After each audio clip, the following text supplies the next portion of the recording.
Welcome to the OCL Podcast. Our vision is to create people-centered leaders at home, at work, and in our communities who lead through the powerful lens of empathetic listening.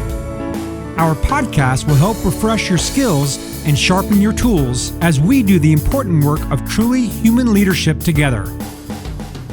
Hello and welcome to the Our Community Listens podcast. I'm Adam Salga, and here with me today is Sarah Weisbarth, Our Community Listens professor, who's back with us to tell me all about her car. Because you listened so well the first time.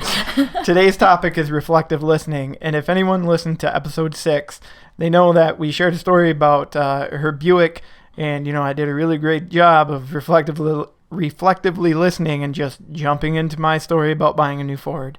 So today we're going to try and hone my reflective listening skills and work through that. How's that sound, Sarah? That sounds like a great plan, Adam. But first, I just want to tell you that I really appreciate your time and talents in producing these podcasts for us. Our listeners are finding them incredibly helpful. I know Leanne and I have enjoyed doing them, and I know our professors that are going to come on board here in a little bit are excited to jump in and share their thoughts with our listeners too. And we couldn't do it without your time and your talents and your effort. So thank you very much. You guys can't tell out there, but I'm blushing. So thank you. I appreciate that. And this opportunity's meant a lot, and I really am thankful for it. So thank you. You bet. We appreciate you. All right, go for it. Let's get into reflective listening. All right. So first, it's test time. Do you remember the components of reflective listening? There are 5 of them. The only 5 things I remember are the names for all my fingers. So no, I do not remember the 5 steps of reflective listening. All right. So first off, they're not necessarily steps. They're kind of like components. Okay. They're things that we're going to involve in the action of being a reflective listener. Okay. Right. So the first things that are really the easiest are the attentive behavior and the acknowledgments. That's where we're really paying attention to the person and acknowledging that they're listening. Tending behavior would look like if you came into my office and said, "Hey, Sarah, you have a minute?" I would turn away from my computer. Maybe if it was my laptop, I'd flip my laptop down. I'd turn my phone over. For me, I actually have to put it in my purse. I'd spin my chair, so maybe I'm facing you. Like, make eye contact. Very specific behaviors that would be evident to you that you now have my attention. That's why they're called attending behavior. I think one of the biggest ones that people probably struggle with is our cell phones. And people think, well, I can listen to this person and pay attention to what they're saying and still scroll on my Facebook feed or look at that recipe or whatever it might be. But truthfully, you should put it down. Yeah. Yep. And I see this actually in coffee shops and restaurants all the time, where people are kind of like glancing up and listening and then glancing down and scrolling and glancing up and listening. But really, are they giving the other person their full attention? Right. And in my 20s, when I was with my buddies and we were just hanging out on our laptops, chit-chatting about sports or hockey or whatever it might be, that was fine. But we weren't trying to share real deep personal information. We were just, quote, hanging out. Right. But it changes when someone comes with an expectation. Absolutely. Like if someone's really coming, wanting to connect with you and talk with you and maybe share a concern or a problem or even just vent something that's going on in their life that's meaningful, I'm sure they'd appreciate it if you were paying attention. Right. Okay. So you've closed your laptop. You've given that person their attention. You've maybe changed your body position, like you mentioned, eye contact.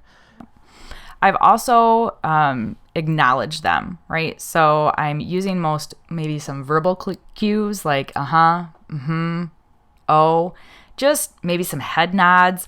Like right now as I'm talking to you, demonstrating them, my hand is kind of making this gesture of like, oh, keep talking, kind of inviting you in to continue to talk. Right. So I see acknowledgments as almost like the verbal way that I'm telling you that I'm paying attention and that you matter to me.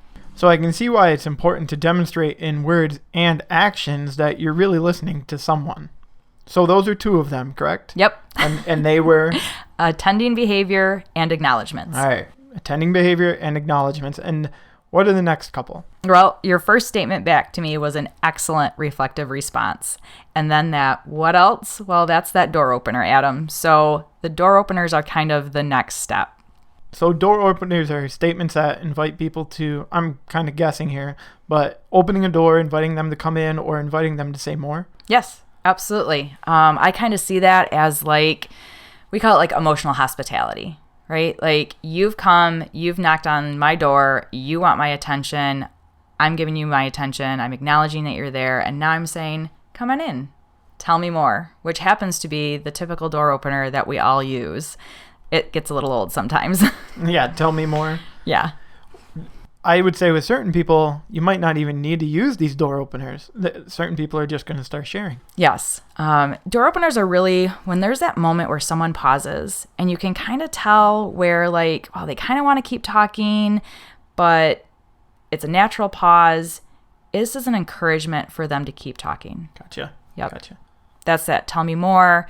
Even like, well, I'm listening, right? Just assuring them like, wow, I'm here for you. You could actually use that one. I'm right here. If they're sharing something that maybe isn't a deep problem, maybe something that's just kind of an excitement, maybe a future vacation or things that are going well in their family, you could be like, well, that's interesting, right? Just some phrases and statements just kind of keep them talking.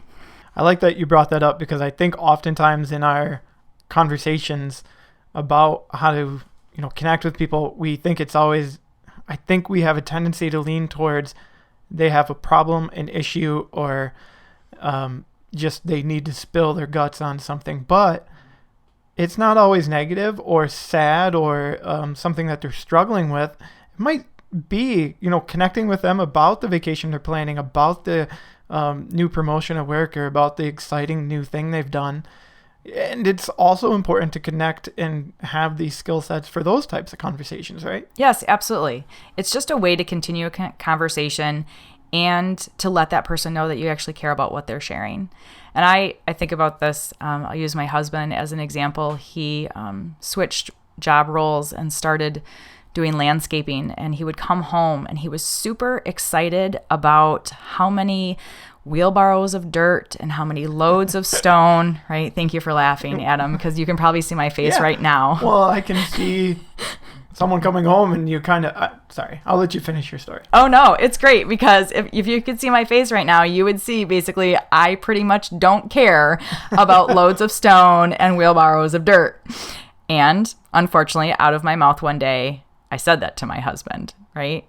A better door opener would have been, wow, that's exciting, right? Or wow, that's hard work. Right? Just something to encourage him to talk more about his work, not necessarily how many yards of stone he hauled. Sure. When I run out of door openers, I often want to just start asking questions, just peppering them with questions, anything I can think of to maybe keep the conversation going. So it sounds like you're wanting to just fill the space with questions because you don't really know what you should be saying. Yeah, I think that's kind of natural sometimes, especially if it's someone we don't know too well. Okay, so we really have to be careful with questions. So it's easiest and safest just not to go there. Why do we need to be careful about questions? Seems natural to me. Well, let's think about it this way. If we ask questions because we need to know, right? Like if I have this burning need to know more about the story you're sharing with me, the situation, is it just a detail I need to know? Is it something I need to know? Do I have just this like burning personal curiosity that I need to know? That's all about me. That's not really helpful to you. That doesn't make my attention be on you. It makes me focus on my need to know. Right. And I can understand when it's a crucial conversation or they're coming to you with a need or just whatever it might be in those more serious situations, that might come across the wrong way. Yeah, it really can. You can actually see conversations derail. If someone's sharing a problem or a concern, it doesn't have to be super deep, but if they're just sharing something with you, I actually see this happen with my kid. He can be super excited about whatever happened in gym. And I'll be like, oh, well, what game were you playing? And he will literally shift the conversation to have to answer my question. Right. Instead, I'd be better off going, well, that sounds exciting, or that sounds like you're having fun. And that will prompt him to then keep telling me more without me really having to ask him to tell me more. Right. But asking that question almost arrests and stops his thought process of what he actually wanted to share with me. And you're trying to avoid that as much as possible. Absolutely. Yeah. Yep. So we have the attending behavior, the acknowledgments, and the door openers, right? So those are just kind of like the intro to the conversation. That just gets the conversation going, right? So avoiding those questions as door openers. From door openers, we should actually be shifting either towards silence or reflective response. Silence doesn't go over super well on a podcast. I was literally almost having anxiety that you weren't responding right away to what I had just said. Silence can be a little disruptive. But in real life, silence, I can do that. Just be quiet. It's easy enough. Well, in theory, you'd actually be surprised. Because I think sometimes when people are silent and we have this like need to fill the space, right? So then we feel like, I better say something. I have to say something. Well, let me just start talking about a story that's similar to what they're sharing with me. Or, I can, maybe ask a question because I'm really good at that and I want to know more information. But silence isn't, I don't know how to explain this quite right. Silence isn't just about me learning to close my mouth, because I feel like that's the part that I can physically do. I sometimes have to bite the inside of my lip. But silence is also me kind of quieting my mind. And I use this as an example with youth that I work with.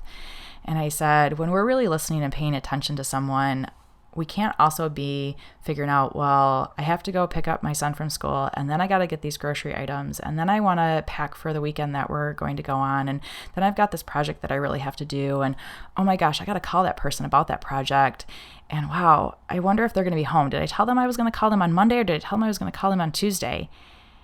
And when I was giving this example in the classroom, one of the youth literally said to me, "You sound like my mom." And I went, okay, great door opener. And then she said, and I never feel like she's really paying attention to me. And my heart broke. And I realized that if that's what I'm doing in my head when people are trying to talk to me, that I'm still not really listening to them, even if it's not coming out of my mouth. So I have to silence my mouth, but I also have to silence my mind and give them all of my attention. I think it then allows your mind to really absorb what it is they're sharing with you. Absolutely, right? Like I've cleared all of that space and now I can capture what they're really wanting to talk about.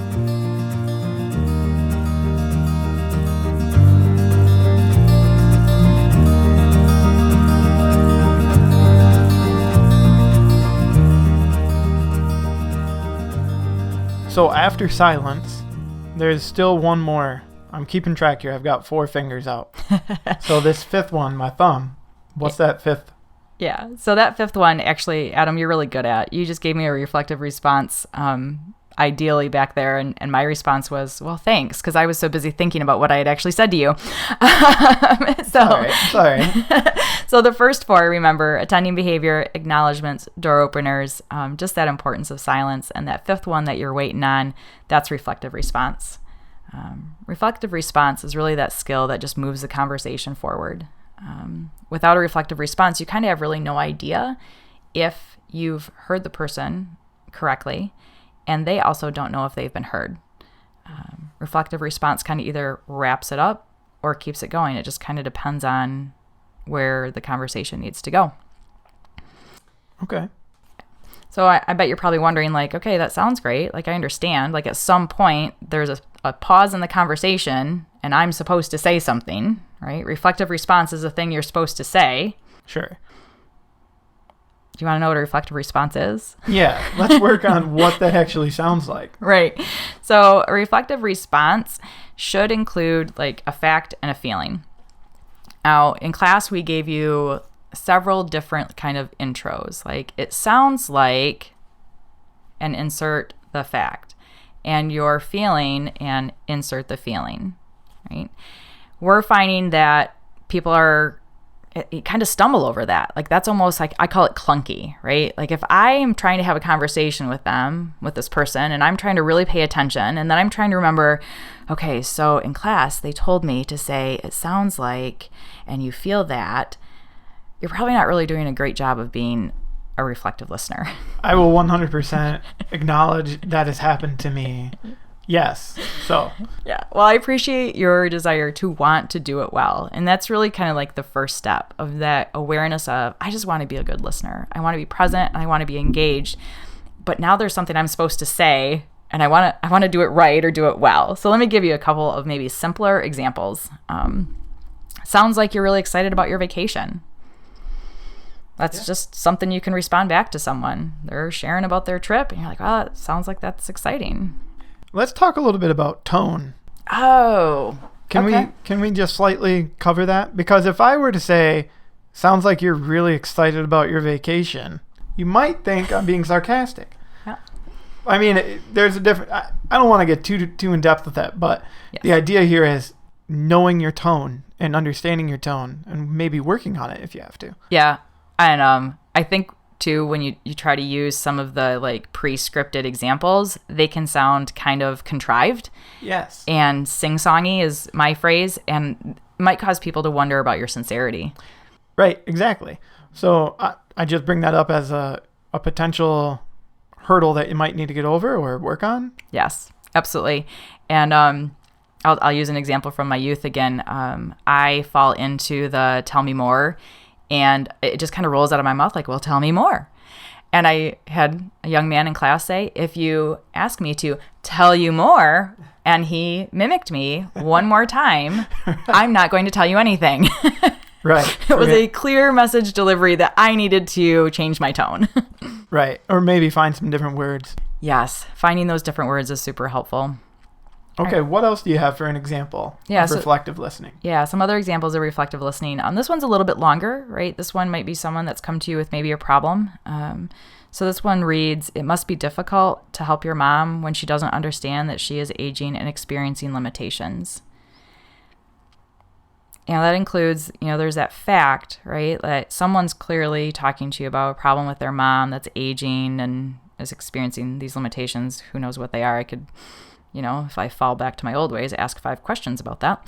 But sure. What I've really acknowledged is that it's difficult, that this person is struggling with this issue with their mom. Right. Yeah. So this is the other one I like too. How about you sound so proud of passing your science test? Does that sound like a reflective response to us? I think so. Yeah. So they passed their science test. That could be the fact. And I'm hearing pride, right? So, you sound so proud of passing your science test. I like this one too because I feel like it starts to instill that sense of feeling good about yourself when you label some of those really positive feelings that you notice in others. And this one, I use this one at home a lot. It seems like it's fun for you to play your video games with your friends. So you get to use that one at home a lot? Yes. Yes, you can reflectively respond about playing video games. All right. Well, it's good to know. Yeah, you can reflectively respond, actually just about anything. And going back to sometimes feeling like it's difficult to have those door openers, if you actually just shift when there's that moment where you're supposed to say something into some sort of reflective response, even if it's, that's cool, or that's exciting, or wow, that's difficult. Those are literally 2-word reflective responses. I use the that's almost as the fact because someone has just shared something with you. I don't really have to repeat it back to them. And when you say the feeling, it almost always triggers someone to say, yeah, that is really difficult, and continue on with what they want to share. And if you go even in the positive direction, like, wow, that's really exciting, then they're like, yeah, it is, for this reason. It just prompts them to keep sharing more with you, which is the point. We want to create that connection with people. So that reflective response, guys, I can't tell you enough. It doesn't have to be complicated. It doesn't have to be contrived. You don't have to take mental notes about what the person is telling you in order to know exactly what to respond back. Just really try to identify with that feeling. That's where we're going to generate that empathy with others, and that's where that connection grows. All of these skills have to be done sincerely. Adam, you talked about tone. We talked about our behavior. If we don't do it in a way that conveys that we actually care, which is where that empathy comes in, it's just really going to fall flat. And we're going to be listeners that aren't really genuine. So these skills are doable. We just have to do them in a way that shows that we care.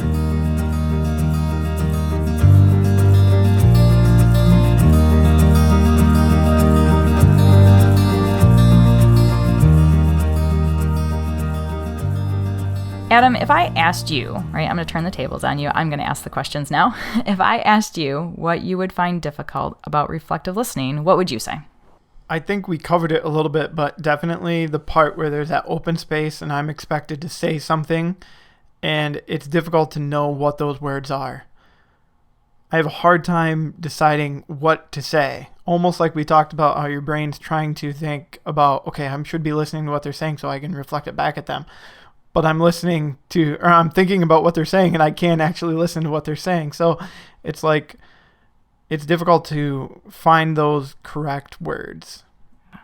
Yeah, because we feel like it's almost like we want to say something to make it better. Right. And I think at times you can fall, especially in maybe a stressful story or a story where they're sharing open feelings. We fall back into the really simple sayings of it'll be okay or you'll be fine. But I think we fall back into those because it's natural. It's the way, quote, people talk. Quote, we don't mean it to be negative. We don't mean it to be rude, but it's just what people say. So as you've explained through reflective listening, if we can start working on, things that work for us, we can change our behavior, right? So we can be better listeners. Yeah, absolutely. And I'm going to go back to kind of what you're expressing about how it can be hard when someone's sharing something deeply about themselves. It almost, I think it can almost be uncomfortable for the listener. Like, wow, I heard you say it's natural to fall into it'll be okay. We have this desire, we want to kind of fix things for people. We want people to be okay. We want to comfort. And it's almost like, okay, if I just say it'll be okay, then somehow I've done the right thing. Because it can be uncomfortable for us to experience people experiencing their feelings and sharing them with us. And like you summed it up perfectly, I feel like reflective listening gives us the tool to sit with people in those moments and just be present with them and just let them experience what they're experiencing. And we just be there in a supportive role. I think knowing that we're not there to necessarily solve or give an answer can change the way that you actually listen to the person and respond to them. Because I know personally, if my wife comes to me with something and she's talking about it, like a work situation, it's natural for me to just start saying, well, you could do this, or have you done this, or probably not even in those nice words. I probably say you should do this. And honestly, she's not looking for me to solve it. She knows she's an adult. She knows how to solve her own problems. Yep. But when she comes to me, I think that's my role. But I need to understand that's not always my role. Sometimes your role is simply to listen. And if I get back to reflective response, that'll keep my mind open to that. Yep, absolutely. And I think your wife will appreciate you connecting with her that way.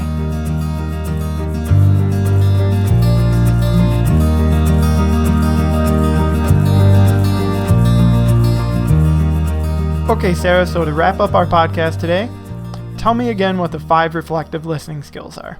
We have attending behavior, acknowledgments, door openers, silence, reflective response, and all of that's wrapped up in empathy.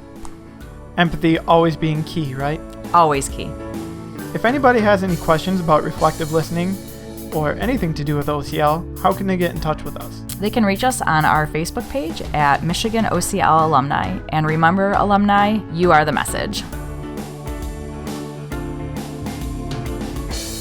You've just listened to the OCL podcast. Thank you for joining us.